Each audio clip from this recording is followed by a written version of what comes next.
नमस्कार दर्शक आज जनवरी 7 तारिख मंगलवार आज सकाल गुरुत्वपूर्ण खबर उपर नजर पकाइबा ता पूर्व जदि भिडियो को नुआ कर देखुछंती तेबे हम चैनल को सब्सक्राइब करी पाखे आसुଥିବା बेल आइकन को क्लिक करंतु जहा द्वारा आपण सर्वप्रथमे लेटेस्ट न्यूज जान परिबे।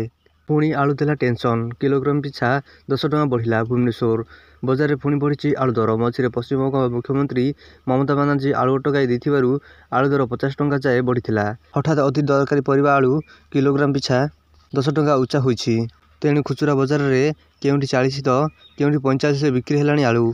चिंता बढ़ाइलाणी एचएमपीवी भाइरस मास्क पिंधिबा को परामर्श देले सरकार। चाइना रे एचएमपीवी मामला भारत में 3 जनक देहरे चिन्हित होईछि।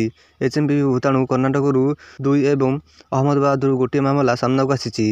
संक्रमित होइथिबा समस्त शिशु आईसीएमआर नियमित तदारख माध्यम कर्नाटक एचएमपीवी 2टी मामला चिन्हित करथिला। अन्यपटे यहाको नै विभिन्न राज्य में सरकार सजाग रहिछन्ति। क्षतिपूरण पाइबेनि भूमिहीन चाषी राजस्व मंत्री भाग चाषी को नहीं राजस्व मंत्री को बड़ बयान। अदिनिया वर्षे चाष नष्ट भाग चाषी को क्षतिपूरण मिलबनी केवल मूल चाषी ही पाइबे। मूल चाषी भाग चाषी कथा हो क्षतिपूरण राशि आवंटन करने को मंत्री सुरेश पूजारी परामर्श देइछन्ति। अदिनिया वर्ष जाकर फसल उजाड़ी देबा परे सरकारी सहायता को अनेक बसिछन्ति लक्ष लक्ष चाषी। परवर्ती खबर 8 ରୁ 10 बंद रहिबो एसबु रास्ता। भुवनेश्वर राजधानी भुवनेश्वर में हेबाकु थिबा 18तम प्रवासी भारतीय दिवस 2025 कार्यक्रम में जोगदेवा निमंते भारतर महामहिम राष्ट्रपति और प्रधानमंत्री जनवरी 8 ରୁ 10 तारिख पर्यंत ओडिशा गस्तर आसुछन्ति। वीआईपी और वीवीआई सुरक्षा को दृष्टि रखी कमिशनर पुलिस किसी कटकणा लागू करिछि।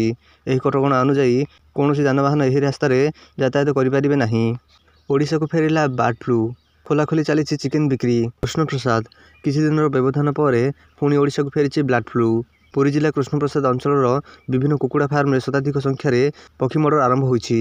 सीएनडी पंचायत रतामाटी बलरामपुर कुकुड़ा फार्म में प्रतिदिन 100 कुकुड़ा मरी जाउछन्ति।